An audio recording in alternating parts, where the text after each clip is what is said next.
ये जो समायोजन हो रहा है ये नियमों के विरुद्ध हो रहा है। दिव्यांग और पुरुष महिला वाला ऐसा तो कोई रूल फॉलो ही नहीं करा गया। हमें तो कुछ पता ही नहीं चला कि समायोजन कब हुआ, कैसे हुआ। रात को 11 बजे लिस्ट आई, 11 बजे लिस्ट आई और सुबह हमारी काउंसलिंग है। कि जब हम वहाँ पे 170 बच्चों पे या 150 बच्चों पे हम बिल्कुल पॉजिटिव हो रहे थे और सही सीट भर रही थी, तो अब आरटीई के तहत वहाँ के बच्चों का क्या होगा। ऐसे बहुत सारे स्कूल्स हैं, कुआरका ब्लॉक में, सरसावा ब्लॉक में बहुत सारे स्कूल हैं जहाँ पे कम टीचर के सापेक्ष में बहुत ज्यादा टीचर हैं। तो ऐसा पर्टिकुलर क्यों, जहाँ पे हम लोग को अब अपॉइंट किया जा रहा है, जहाँ पे कल हमारी काउंसलिंग हुई है, वहाँ पे बच्चे और भी कम हैं, तो अब वहाँ पे क्या हमें क्या शतरंज की मोहरों की तरह उठा करके आप इधर उधर फेंकते रहेंगे क्या? ना तो कोई नोटिस दिया, ना कुछ बताया, सीधा उठा के लिस्ट भेज दी। कुछ सोचने का मौका ही नहीं दे रहे हैं और तुरंत काउंसलिंग शुरू कर दी। शिक्षा विभाग क्या कर रहा है? शिक्षा विभाग तो नियमों की धज्जियां उड़ा रहा है। इस वक्त मैं सहारनपुर के जिला अधिकारी कार्यालय पर हूँ, जहाँ पर कुछ शिक्षक और शिक्षिकाएं यहाँ पर पहुंची हैं ज्ञापन देने के लिए। क्या कुछ इनकी मांग है, इस पर बातचीत करेंगे। तमाम महिला शिक्षक हैं यहाँ पर। जी, आप किस लिए आए हैं? क्या कुछ आप लोगों की मांग है, क्या दिक्कत है? सर हम बेसिक शिक्षा विभाग से हैं, हम टीचर्स लोग हैं, हमारी थोड़ी प्रॉब्लम है। ये जो समायोजन हो रहा है ये नियमों के विरुद्ध हो रहा है। अब तक जो भी समायोजन और ट्रांसफर हुए हैं वो नियम के तहत हुए हैं, लेकिन ये फिलहाल इसमें कोई नियम कानून कोई प्रक्रिया में अपनाया नहीं जा रहा है। क्या कुछ दिक्कतें आ रही हैं? क्या कुछ दिक्कतें सर बहुत ज्यादा है, बहुत सारी दिक्कतें हैं, एक नहीं है जो मैं बता पाऊँ। सबकी अलग अलग भी है और सेम भी है सबकी। तो क्या क्या मांगे हैं आपकी डीएम साहब से जो ज्ञापन देना? मांग सर ये है कि महिला टीचर्स को रूल के अकॉर्डिंग 10-12 किलोमीटर से दूर नहीं भेज सकते, लेकिन यहाँ पर कोई रूल ही नहीं है। किसी को 60 किलोमीटर, किसी को 50 किलोमीटर, 40 किलोमीटर। तो ये आप समझ सकते हैं, फैमिली प्रॉब्लम आती है, टीचर्स को आने जाने में प्रॉब्लम होती है, बाकी और भी बहुत सारे मैटर्स हैं। यानी वरीयता के आधार पर नहीं ट्रांसफर हो रहे हैं, क्योंकि पहले दिव्यांग को होना चाहिए, फिर महिला को होना चाहिए, उसके बाद पुरुष आना चाहिए। उसको कोई रूल फॉलो नहीं किया जा रहा है। आप क्या? दिव्यांग और पुरुष महिला वाला ऐसा तो कोई रूल फॉलो ही नहीं करा गया। हमें इस समायोजन की कोई जानकारी नहीं थी। रात हमारे पास 11 बजे लिस्ट आई है, 11 बजे, अब सर्दी का टाइम है, छुट्टियों का टाइम है, लोग बाहर भी गए हुए हैं। रात हमारे पास 11 बजे लिस्ट आई है। हमने सुबह देखा कि ऐसे ऐसे लिस्ट आई है, कोई बंदा कहीं है, हम झटपट भाग दौड़ में यहाँ पहुंचे कि भैया हमारी 12 बजे 11 बजे के आसपास हमारी काउंसलिंग है। काउंसलिंग में जाके हमें कुछ नहीं पता क्या होना है।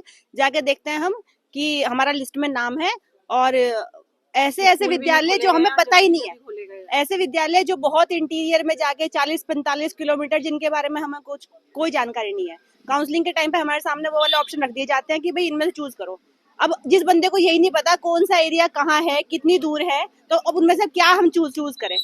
अपना इधर का आसपास का जो एरिया हो तो हम थोड़ी जान पहचान, अगर हमें पहले बता दिया जाता है इस बात के बारे में, थोड़ी हमें नॉलेज भी होती कि भाई किस तरफ हमें जाना है, कौन सा एरिया, कैसा एरिया है। अब मेरा एरिया ऐसा है कि मुझे 50 किलोमीटर का स्कूल दिया है, 50 किलोमीटर कैसे जाऊं, कैसे आऊं, मलकपुर में है। हाँ, ये दुखी करने वाली बात है टीचर्स, मतलब खासकर लेडीज के लिए। अब मेरे साथ छोटा बच्चा है, उसे मुझे स्कूल भी लेके जाना है।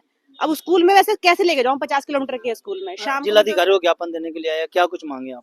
मेरी मांग यही है कि सबसे बड़ी बात तो ये है कि ये जो 50 किलोमीटर का जो दायरा है इसे कम कीजिए। लेडीज टीचर को थोड़ी सी वो दीजिए, हमें राहत दीजिए इस चीज। शिक्षा विभाग की मनमानी से हो रहा है या कोई रूल? बिल्कुल मनमानी। हमें इस बात की कोई जानकारी नहीं थी कि ऐसे ऐसे हमारा कुछ, हमें तो कुछ पता ही नहीं चला कि समायोजन कब हुआ, कैसे हुआ। रात को 11 बजे लिस्ट आई और सुबह हमारी काउंसलिंग है। अब बंदा हम लोग रुड़की थे, हमें क्या, हम फंक्शन में गए, हमें कुछ पता ही नहीं, इस बात का कोई अंदाजा ही नहीं है। अब ये कुछ तो जानकारी हो पहले, कुछ हमें मतलब नियमों का पालन नहीं, कोई नियमों का पालन नहीं है, कुछ नहीं है, बस सब कुछ। अब ये नहीं पता चल रहा क्या गोरख धंधा है। आप क्या कहेंगे, क्या नियमों की धज्जियां उड़ाई जा रही हैं शिक्षक विभाग की तरफ से? सर मेरा तो पहले से समायोजन 6 महीने पहले ही हुआ था। उस समय पिंजोरा, ताहरपुर और आपके रामनगर, बादशाहपुर, रामनगर, बलियाखेड़ी के कुछ और स्कूल हैं, जैसे मानक मऊ हो गया, मवीकला हो गया, उस समय ये सब ग्रामीण क्षेत्र में थे। 6 महीने पहले का मतलब है कि जुलाई का महीना। उस समय हमें ये कह दिया गया कि तुम स्वेच्छा से जो भी अपने स्कूलों में सरप्लस हैं वो उठ के आ जाओ। तो हमने स्वेच्छा से उन स्कूलों को भर दिया जिसको जो स्वेच्छा मिली, तारपुर में भी, सब में। उसके बाद अब 6 महीने, 2 महीने, 3 महीने बाद उसे नगर क्षेत्र में घोषित कर दिया गया। इसका मतलब ये हो गया, ये पिंजोरा, रामनगर, तारपुर और आपके ये सारे दिक्कतें क्या आ रही हैं? दिक्कत ये है सर कि मतलब पहले 6 महीने पहले समायोजन में उठाया सरप्लस कह के, अब यहाँ सरप्लस कह के दूसरे नगर क्षेत्र का ही स्कूल है पर दूसरे स्कूल में समायोजन कर दिया। तो अब क्या कुछ मांग लेके आए हैं आप? ज्ञापन अब दे ये है कि सर जब बार बार मतलब हर 6 महीने में सीनियर को उठा रहे हैं तो उसका कुछ लॉजिक तो बताएं कि जब हम वहाँ पे 170 बच्चों पे या 150 बच्चों पे हम बिल्कुल पॉजिटिव हो रहे थे और सही सीट भर रही थी, तो अब आरटीई के तहत वहां के बच्चों का क्या होगा? नए बच्चों को तो तुमने पढ़ने के लिए कह दिया कि नगर क्षेत्र में चले जाओ, आप तो नगर क्षेत्र के ही हो। कल बात जो कही कि आप तो नगर क्षेत्र में जा रहे हो, पर उन बच्चों को क्या होगा जो आरटी के तहत पहले से उस स्कूल में जिसमें हमें अपॉइंट किया गया। जब स्कूलों का समायोजन के लिए आप लोगों को बताया गया था, उसके बाद क्या कुछ नियमावली आप लोगों के सामने आई? सर जो पहले वाली लिस्ट थी, पहले वाले में तो हमें पहले से ही पता था, मतलब ये पता था, पर जो आज की जो अभी जो मेरी कल हुई है काउंसलिंग, उसमें कुछ नहीं पता था। बस लेटर आया हुआ है, उसमें हम 10 लोगों के नाम है और 10 के 10 के लिए 10 ही स्कूल खोले गए और सीधा ये कह दिया गया डीएम ऑफिस पहुंचे और अपना लेटर ले ले, काउंसलिंग होगी आपकी। आप क्या कहेंगे मैम, आप काउंसलिंग के लिए आए हैं और जिस तरह से देखे जो नियमावली समायोजन के वक्त बनाई गई थी, क्या उस नियमावली पे कार्य हो रहा है? देखिए जो बीएसएमएम रूल्स बता रही थी वो सारे रूल्स या तो सारे स्कूल्स में फॉलो होने चाहिए। एक स्कूल में फॉलो किया जा रहा है, दूसरे में नहीं किया जा रहा है। अगर आप कम छात्र के आप सापेक्ष टीचर को उठा रहे हैं कि वहाँ पे सरप्लेस है, तो सारे स्कूल्स में एक रूल फॉलो। ऐसा नहीं कि एक स्कूल में उठाया जा रहा है दूसरे में नहीं उठाया जा रहा है। ऐसे बहुत सारे स्कूल्स हैं, कुआरका ब्लॉक में, सरसावा ब्लॉक में बहुत सारे स्कूल हैं जहाँ पे कम टीचर के सापेक्ष में बहुत ज्यादा टीचर हैं। तो ऐसा पर्टिकुलर क्यों कि कुछ शिक्षकों को ही चिन्हित किया जा रहा है? कोई वहां कह रहा है कि हम सीनियर हैं, स्कूल के हिसाब से सीनियर है, कोई कह रहा है हम जनपद के हिसाब से सीनियर है, कोई कह रहा है हम जूनियर है, कोई कह रहा है हम बीच में है। नियम क्या कहते हैं? नियम सीनियर्स का होता है, जनपद में सीनियर जो होगा उसको उठाया जाना चाहिए सरप्लस में, जूनियर को उठाया जाना चाहिए जनपद के हिसाब से। लेकिन जो है अभी कोई रूल फॉलो नहीं किया गया, किसी स्कूल से सीनियर को, किसी स्कूल से जूनियर को, और कहीं से एक भी टीचर नहीं। जहाँ पे ज्यादा हो रखे हैं 26 टीचर हैं, वहां से भी नहीं उठाया जा रहा है किसी को भी। ऐसा भी हुआ है, और दूसरी बात सर ऐसा भी हुआ है, उसका तो मैं उदाहरण ये है कि एक स्कूल से अभी 6 महीने पहले सरप्लस करके भेज दिया गया और अब उसी स्कूल में अपॉइंट हुआ है कल ही। जहाँ पे हम लोग को अब अपॉइंट किया जा रहा है, जहाँ पे कल हमारी काउंसलिंग हुई है, वहाँ पे बच्चे और भी कम है। तो अब वहाँ पे क्या हमें क्या शतरंज के मोहरों की तरह उठा उठा करके आप इधर उधर फेंकते रहेंगे क्या? वहाँ पे 20 बच्चे हैं, कहीं पे 15 बच्चे हैं। आपने दावा किया है कि कहीं ना कहीं पैसे की धांधली चल रही है, अभी कहीं रिश्वत मांगने की बात हो तो नहीं आ रही? नहीं, हमसे नहीं मांगी गई है, लेकिन ऐसी लिस्ट कैसे निकाली गई? ऐसी लिस्ट कैसे निकाली गई? हमें ये चीज बताएं आप, ऐसी लिस्ट कैसे निकाली गई कि एक में है सरप्लस, वहां से नहीं उठा रहे हैं, और एक पर्टिकुलर स्कूल से आप 2 टीचर को 3 टीचर को उठा रहे हो? ये किस बेसिस पे उठाया जा रहा है? स्कूल से 2 टीचर को उठाया गया है, दोनों को सरप्लस कह के उठाया गया है, ये गलत है ना। ना तो कोई नोटिस दिया, ना कुछ बताया, सीधा उठा के लिस्ट भेज दी और कि अगले दिन जाके काउंसलिंग करा लो। मतलब हमारी कोई स्वेच्छा ना पूछी गई ना, जब 2 समायोजन पहले हुए उसमें स्वेच्छा पूछी गई, तो इस बार ऐसा क्यों किया हम लोगों के साथ कि तुरंत के तुरंत बताओ। और सबसे बड़ी बात, कितने दिन पहले आप लोगों के पास लेटर पहुंचा? परसों ही रात को आई है लिस्ट, 12 बजे, 11:30 12 के बीच में आई है और अगले दिन कह दिया कि 11 बजे वहां पहुंचो। तो ये कोई तरीका थोड़ी ना है, हमसे कोई चॉइस पूछी ही नहीं जा रही शिक्षा है। विभाग में गए होंगे, बीएसए साहब से बात की होगी, क्या कुछ कहा गया? नहीं, हमें बात करने का मौका ही नहीं मिला, बात करने का मौका ही नहीं दिया गया किसी को और भी। सबसे बड़ी बात, जब ये काउंसलिंग शुरू की 12:15 के करीब इन्होंने शुरू की और तभी ये लिस्ट चस्पा कर रहे हैं, मतलब कुछ सोचने का मौका ही नहीं दे रहे हैं और तुरंत काउंसलिंग शुरू कर दी। ना हमने कहीं पता कर पाए कौन सा स्कूल नजदीक का है, कौन सा दूर का है, कुछ भी नहीं पता कर पाए हम, इतने हमारे हाथ पैर आप भी फुला छोटे दिए। बच्चों को लेके आए हुए हैं, क्या कुछ कहेंगे जो आप डीएम साहब कार्यालय पर ज्ञापन देंगे? सर हमारे ब्लॉक में ऐसे बहुत से विद्यालय हैं जिनमें 12 से 17 बच्चे हैं और उनमें भी 3 ही अध्यापक हैं, लेकिन वहाँ से किसी भी अध्यापक का नाम लिस्ट में नहीं था, समायोजन लिस्ट में। लेकिन हमारे विद्यालय में 48 बच्चे हैं, उस पे 3 अध्यापक हैं, वहाँ से नाम था। तो ये बाबुओं की मनमानी ही चल रही है सर। और फिर जो विद्यालय पहले समायोजन के तहत एकल कर दिए गए थे, उन विद्यालयों में दोबारा अध्यापकों को भेजा जा रहा है।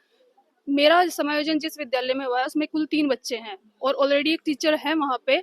तो फिर कल दोबारा हमें सरप्लस बता के कहीं और दूर फेंका। 3 बच्चों के पूरे स्कूल में 3 ही बच्चे? जी 3 ही बच्चे हैं। कक्षा 5 होंगी और बच्चे 3?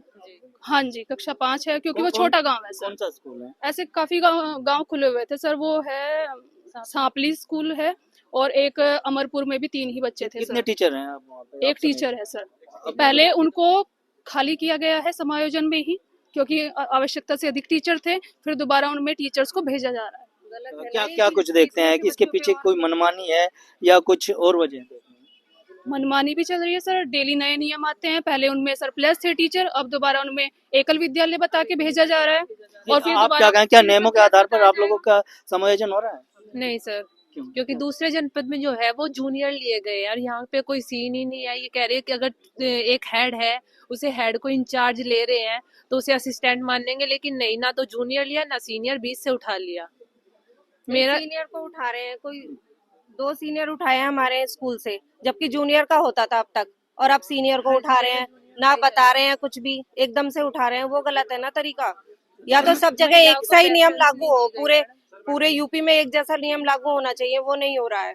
हाँ बिल्कुल, देखिए ये तमाम वो शिक्षिकाएं हैं जो सहारनपुर के जिला का अधिकारी कार्यालय पर पहुंचे। जी, आप क्या कहना चाहेंगे जो यहाँ ज्ञापन देने के लिए? सर, सबसे बड़ी बात तो ये है कि कभी सीनियर बोल दिया जाता है, कभी जूनियर बोल दिया जाता है। इस बार एक नया नाम आया, सेकंड सीनियर, जिसको बोला गया सेकंड सीनियर। मतलब सीनियर इंचार्ज है तो सीनियर को पद दे दिया गया कि वो इंचार्ज है। अब बोला गया कि उसके बाद जो सीनियर है वो सेकंड सीनियर के नाम से उसको ले लिया गया है और उसको जाके ट्रांसफर कर दिया गया है। दूसरी बात, उसमें क्या बोला उन लोगों ने, एक एसटी है, एसटी प्राइमरी कंपोजिट विद्यालय हो गया था 4 साल पहले। एसटी प्राइमरी को ये कह के हटा दिया गया, कह दिया गया है कि अब आप जूनियर के सहायक हो गए हो, अब आप सीनियर हो गए तो आपको यहाँ से जाना पड़ेगा। ठीक है। दूसरी बात, जब सुप्रीम कोर्ट ये कहता है, सुप्रीम कोर्ट ये कह रहा है कि आपको टेट अगर नहीं है जूनियर का तो आप जूनियर में जाने के लिए एलिजिबल नहीं हो, तो फिर हमें कैसे भेजा जा रहा है वहाँ पे? तो ये तो अब क्या कुछ मांगे आप? भाई सबसे बड़ी बात, फिर दूसरी मांग हमारी है 50 किलोमीटर 60 किलोमीटर का दायरा दिया जा रहा है एक लेडीज को। कहाँ? तलहटी में जाके, बॉर्डर पे जाने के बाद में क्या एक लेडीज 50 किलोमीटर 60 किलोमीटर चली जाएगी? यहाँ जेंट्स भी नहीं जा सकता। एक बार को वो भी पीछे हटे। सरकार तनख्वाह तो दे ही रही है। नहीं, सरकार तनख्वाह दे रही है। नहीं, ये बात नहीं होती है सर। छोटे बच्चे, ये सरकार तनख्वाह दे रही है क्या? नहीं, मुख्यमंत्री जी ने ये नहीं बोला, मुख्यमंत्री जी ने ये बिल्कुल नहीं बोला। उन्होंने कहा कि लेडीज को उसके आसपास का एरिया दिया जाए, बिल्कुल दिया जाए, कम से कम 15 से 20 किलोमीटर। चलो हम मानते हैं, इतना मानते हैं। 50 से 60 आसपास का एरिया देने की बात है। शिक्षा विभाग क्या? महिला के लिए बोला गया। शिक्षा विभाग क्या कर रहा है? शिक्षा विभाग तो नियमों की धज्जियां उड़ा रहा है। नियम कुछ और बनाए जाते हैं, अपने आप ही नियम बनते हैं, अपने आप ही नियम तोड़ दिए जाते हैं। ठीक है। किस लिए? उनको लगता है कि अब जो सीनियर टीचर है वो इंचार्ज है। अब इंचार्ज को क्यों नहीं हटाया जा रहा, हमारी समझ में नहीं आ रहा। क्या इंचार्ज का कोई पद है? नहीं, इंचार्ज को कोई पद नहीं है। बिल्कुल, देखिए ये तमाम वो शिक्षिकाएं हैं जो जिन विरोध प्रदर्शन कर रही हैं, जिनका साफ तौर पर कहना है कि जो महिला शिक्षिकाएं हैं इनको आसपास यानी जो घर के से 10 से 12-15 किलोमीटर की दूरी पर इनको स्कूल मिलना चाहिए, लेकिन इनको 50 से 60 किलोमीटर की दूरी यानी जनपद के बॉर्डर तक के स्कूलों पर समायोजित किया गया है। यही विरोध लेकर के अब जिला अधिकारी को ज्ञापन देने के लिए पहुंचे हैं। वीडियो के बारे में आपकी क्या राय है, कमेंट में जरूर बताएं।